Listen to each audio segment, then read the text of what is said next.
you were talking about, let's talk about what properties are acceptable. Office buildings and industrial buildings.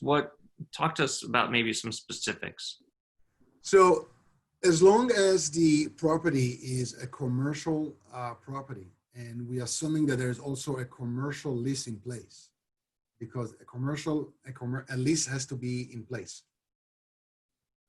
Just because the tenant says, he said, the property says, no, that's what I said, it has to be a lease. So we're looking at office buildings, and we're looking at all classes. We're looking at an industrial buildings, all classes. Could be also industrial parks. Can be a manufacturing buildings, which is either light or heavy manufacturing.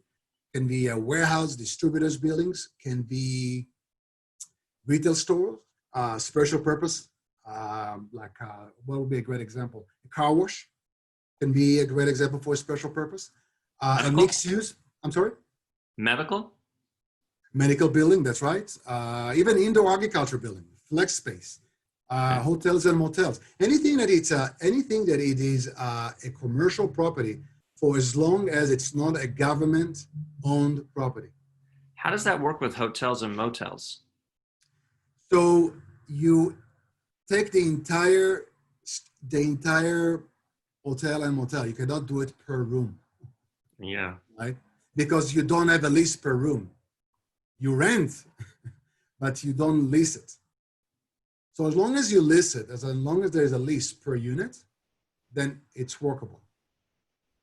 Interesting. It's funny enough because I had a question from an agent, from a real estate broker in Wisconsin, and he said, "Well, but we renting like a fourplexes, and we using it for the purpose was a nonprofit, but we are a business, and we renting the entire fourplex from the landlord, from the property owner, and the lease is a commercial lease, so it's a business."